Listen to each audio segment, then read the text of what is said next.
Hi, everybody. What's up? This is Jen Bacon, your friendly candidate for House District 7.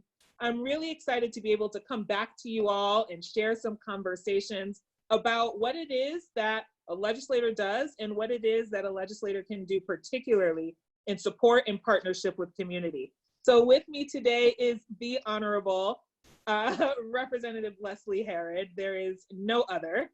Thank you so much for your time. I'm wondering quickly if you can just introduce yourself to folks and the role that you play in the legislature. Sure. Well, thank you so much for having me on Jen. And by the way, you can always call me Leslie. I am really excited for your candidacy and really excited for you to join us in the state capitol. I am the chair of the Finance Committee, and I also vice chair the Judiciary Committee. And I also chair the Black Caucus. And so it's been an honor to be able to serve in those positions and to be able to lead the caucus. But, you know, I'm just one person. And so it's always good to have a teammate I could tap in when we need to. And that's you. Thank you so much. I'm excited to be there. Really honored as well. And, you know, I'm really excited to support House District 7.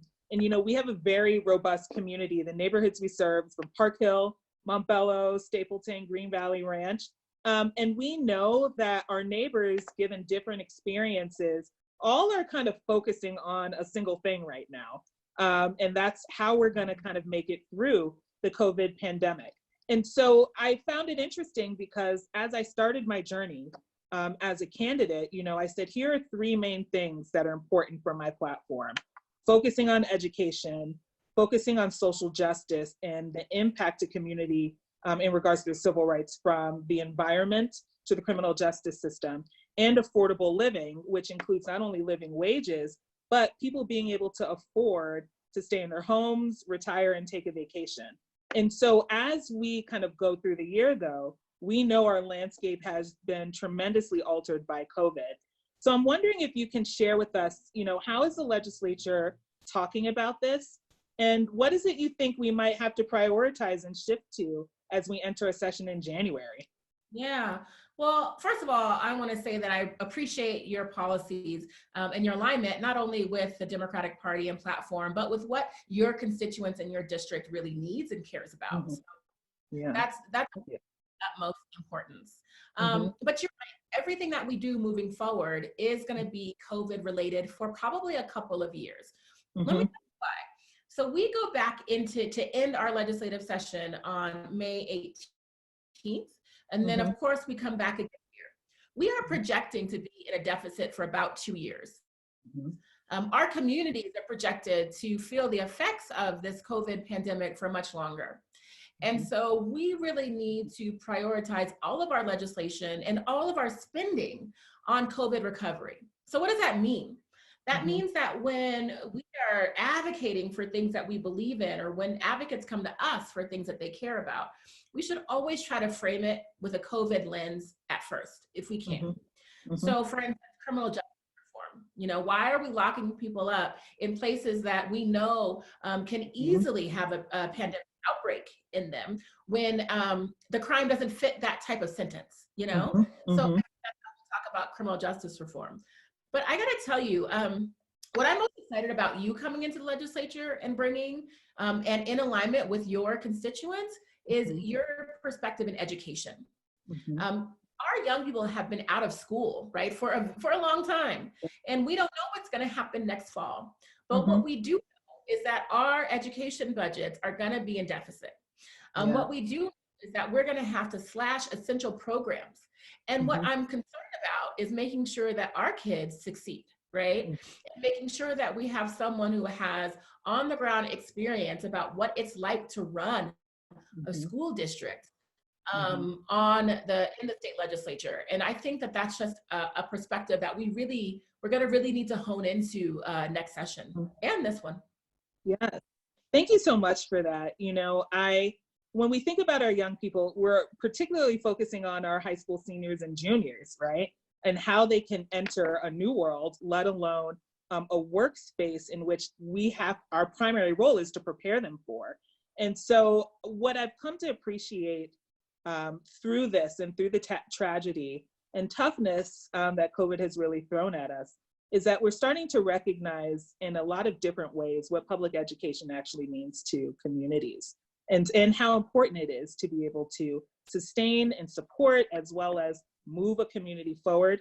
And also all of the things that public schools do and support communities on from. And thank you for coming to help serve our lunches and our meals, mental health support, and keeping students safe when we think about mandatory reporting as well. Sometimes schools are the safest, but they're integral to also being able to have a community thrive. And I'm excited for that too, because we're talking about it at DPS. We shared last week, we're gonna anticipate budget shortfalls. And another thing that is important to us that's connected to this is Denver Public Schools is one of the largest employers in the state. We have 15,000 employees who we want to prioritize stay in their roles and can, earn some wages as we go through recovery. And so one thing that, is important to me in thinking through, any, not only platforms, but lenses, is how to support our community with staying in their homes, retaining their income to be able to provide for themselves and their families. And so I'm curious, just on the last thought here, where do you see that really playing a role as either a lens or a thought processes as we move forward through the legislature?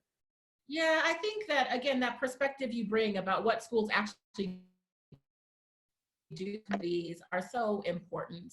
And when we think about things like benefits, unemployment, which a lot of folks in our communities are on or are trying to get on, but a lot of folks are being left behind as well. Small business owners, entrepreneurs, it's a real struggle right now, right? And so I think that with you being there and the perspective that you offer around that is going to be so important. But let me give you a little bit of insider tip. Sure. So in the legislature, there's a lot of conversation about rural versus urban versus Denver versus everybody else. And if we have strong Denver voices in the legislature, we actually tend to lose a lot of those arguments, which means less resources come into our communities, even though we bring in all the tax dollars. So we just need someone who's going to be able to champion Denver, Northeast Denver, our Northeast Denver, and our schools when we move into these very tough conversations. Because it's not just going to be about, do we care about public education or do we want to privatize? Those things that folks talk about. It's really going to be about when our democratic strong values, they're going to be up against each other. What are we going to choose and what are we going to prioritize? And we need to make sure that we're prioritizing Denver and our communities because we are hurting right now and we need it. Wonderful.